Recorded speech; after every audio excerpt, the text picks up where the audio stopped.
Sahabat, karena suatu perbuatan Abu Nawas yang dianggap hampir membunuh Baginda Raja, maka Abu Nawas mendapat celaka.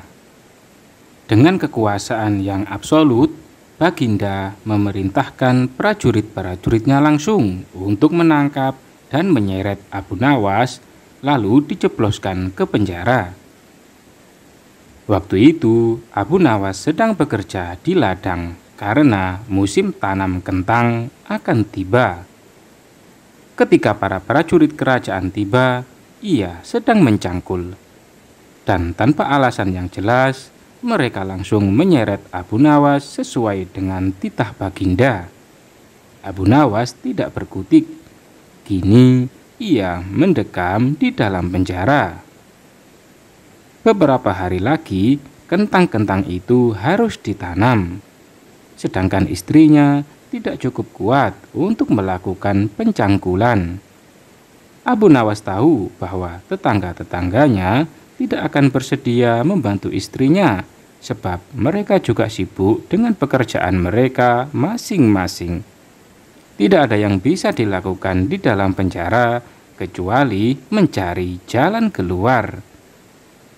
Seperti biasa, Abu Nawas tidak bisa tidur dan tidak enak makan. Ia hanya makan sedikit. Sudah 2 hari ia meringkuk di dalam penjara. Wajahnya semakin murung. Pada hari ketiga, Abu Nawas memanggil seorang pengawal. "Bisakah aku minta tolong kepadamu?" kata Abu Nawas membuka pembicaraan. "Apa itu?" kata pengawal itu tanpa gairah. "Aku ingin pinjam pensil dan selembar kertas. Aku ingin menulis surat untuk istriku. Aku harus menyampaikan sebuah rahasia penting yang hanya boleh diketahui oleh istriku saja." Pengawal itu berpikir sejenak, lalu pergi meninggalkan Abu Nawas. Ternyata pengawal itu menghadap Baginda Raja untuk melapor. Mendengar laporan dari pengawal, Baginda segera menyediakan apa yang diminta oleh Abu Nawas. Dalam hati, Baginda bergumam mungkin kali ini ia bisa mengalahkan Abu Nawas. Abu Nawas menulis surat yang berbunyi, "Wahai istriku, janganlah engkau sekali-kali menggali ladang kita, karena aku menyembunyikan harta karun dan senjata di situ. Dan tolong jangan bercerita kepada siapapun."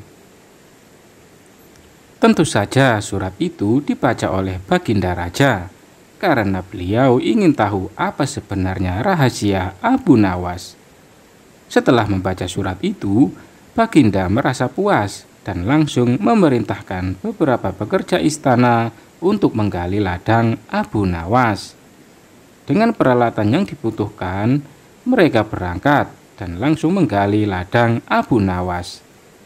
Istri Abu Nawas merasa heran dan bergumam di dalam hati, mungkinkah suaminya minta tolong kepada mereka?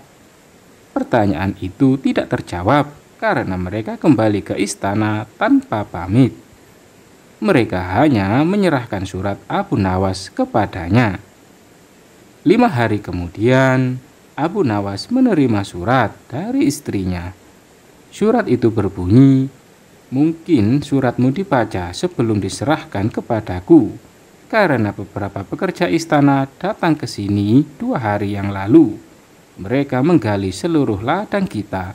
Lalu apa yang harus kukerjakan sekarang?" Rupanya istrinya Abu Nawas belum mengerti muslihat suaminya. Tetapi dengan bijaksana Abu Nawas membalas, "Sekarang engkau bisa menanam kentang di ladang tanpa harus menggali, wahai istriku." Kali ini Baginda tidak bersedia membaca surat Abu Nawas lagi. Baginda makin mengakui kecerdasan akal Abu Nawas.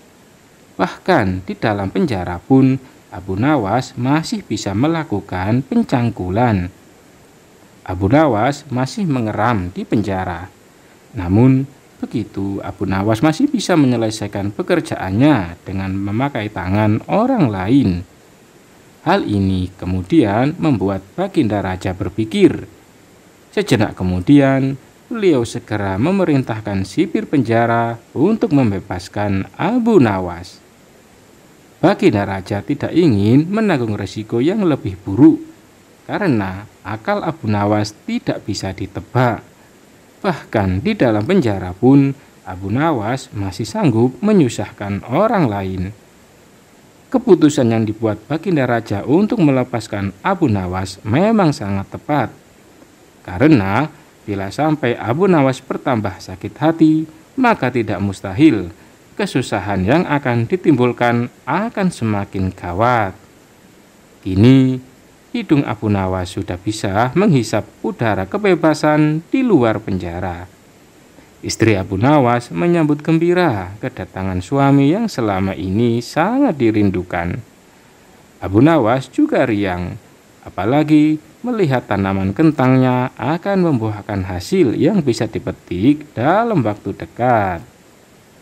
Wallahu a'lam bishawab.